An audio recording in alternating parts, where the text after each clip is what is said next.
Praise the lord. ఈ దినము కొరకు సిద్ధపరచబడిన దేవుని వాక్యం చదువుకుందాం. కొరింథీయులకు రాసిన మొదటి పత్రిక 2వ అధ్యాయము 15వ వచనం చదువుదాం. శ్రద్ధగా ఆలకించగలరని మనవి.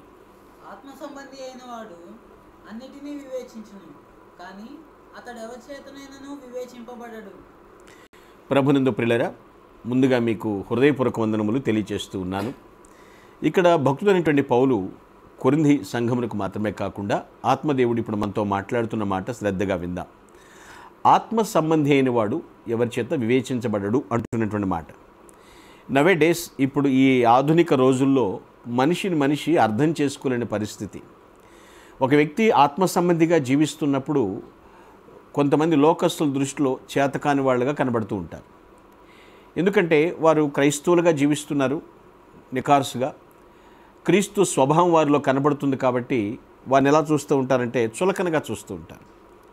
మరి దాని క్వైట్ ఆపోజిట్, నేరస్తులనేమో ధీరులుగా చూస్తూ ఉంటారు. క్రీస్తు స్వభావం కలిగి జీవిస్తేనేమో చులకనగా చూస్తూ ఉంటారు. ఇది ఆశ్చర్యం కలిగించే అంశమేమీ కాదు. కానీ ఇక్కడ ఆత్మ సంబంధి గురించి రాస్తున్నాడు. సహజంగా మనిషి ఆత్మీయ విషయాల్ని అర్థం చేసుకోలేడండి.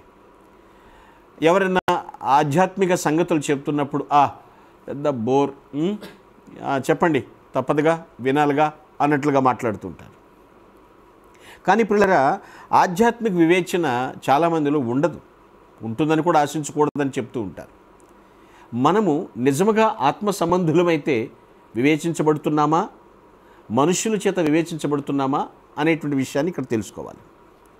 ఆధ్యాత్మిక వివేచన ఏం చేస్తుందంటే, ఆ వివేచన లేకుండా, ఆత్మ సంబంధమైనటువంటి కోణం మనలో లేకుండా మనపై ఉన్న బాధ్యత కూడా మనం సరితూగమండి. అంటే మనంతట మనకున్నటువంటి ఆత్మీయత మనల్ని పరలోకం తీసుకెళ్తుందని నేను చెప్పట్లేదు. ఫర్ ఎగ్జాంపుల్, నేను కింగ్ సాల్మన్ గురించి మాట్లాడితే, సొలొమోను చూడండి, తనకున్న వనరులు చాలవు, తనకున్న జ్ఞానము చాలదు ఇంతమంది ప్రజలను పరిపాలించడానికి అని దేవుణ్ణి, అక్కడున్నటువంటి వనరులన్నిటికంటే కూడా నాకు వివేచన దయచేయి అంటాడు, జ్ఞానము దయచేయి అని దేవుణ్ణి అడుగుతాడు. ప్రియులారా, ఆలోచించండి, దేవుణ్ణి వేడుకున్నాడు. మన కాలంలో కూడా పరిశుద్ధాత్ముడే సమస్త జ్ఞానానికి మూలం. ఎదుటి వ్యక్తి చేత మనం వివేచించబడుతున్నామా, ఎదుటి వ్యక్తి చేత మనం తీర్పు తీర్చబడుతున్నామా గ్రహించాలి. పరిశుద్ధాత్ముడే సమస్త జ్ఞానానికి మూలం. ఎవరు కూడా దేవుణ్ణి సంపూర్తిగా అర్థం చేసుకోలేరండి. అది మర్మంగా ఉండొచ్చు అనుకోవచ్చు, కానీ కొంతవరకు వాక్యమును వింటూ ఉంటే దేవుడు అర్థమవుతూ ఉంటాడు. దేవుని పోలికలోనికి మనం మార్చబడుతూ ఉంటాం దాని ప్రకారం జీవిస్తూ ఉన్నప్పుడు. ఇక్కడ అంటే ఆత్మ సంబంధి అయిన వాడు ఎలా ఉంటున్నాడు? పరిశుద్ధాత్మ యొక్క మార్గదర్శకత్వం ద్వారా మనం దేవుని కొన్ని ఆలోచనలు తెలుసుకోగలుగుతాం, కొన్ని దేవుని ప్రణాళికలు తెలుసుకోగలుగుతాం, కొన్ని దేవుని కార్యాలను అంతర్భాగంలో మనం అర్థం చేసుకోగలుగుతాం. నిజానికి మనం క్రీస్తు మనస్సు కలిగి ఉంటే దేవుడు మనకి వివేచనతో నడిపిస్తాడండి.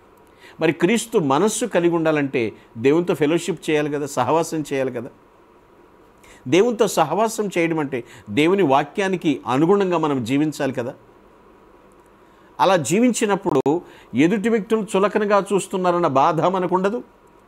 నేను క్రీస్తు స్వభావం ప్రకారం జీవిస్తున్నానన్న సంతోషం మనకుంటుంది. ఎవరు మనల్ని అర్థం చేసుకుంటున్నారు? ఇగో వాళ్ళ చేత నేను మాట అనిపించుకోవాలా, వీళ్ళని అనేవాళ్ళ అనేటువంటి భావన మనకు రాకూడదు. మన ప్రార్థనలకు ఆయన సమాధానాలను ఆశించటం మనం ప్రారంభించండి. ప్రార్థిద్దాం, సమాధానం ఇస్తూ ఉంటాడు దేవుడు.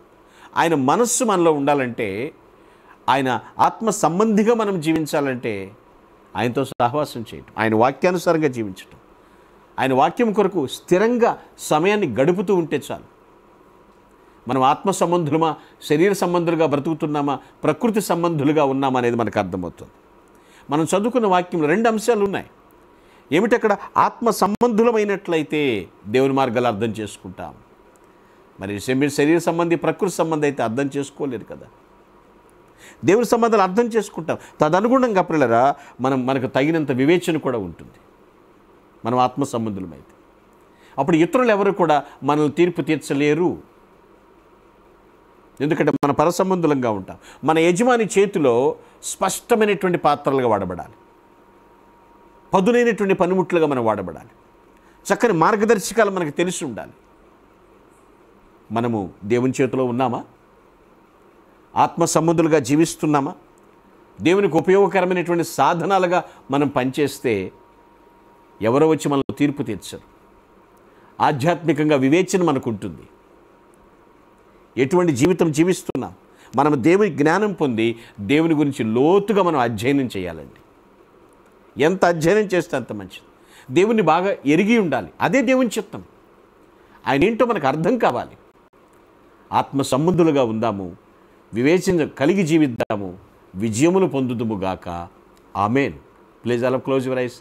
I will pray for you. So my Heavenly Father, our sovereign God,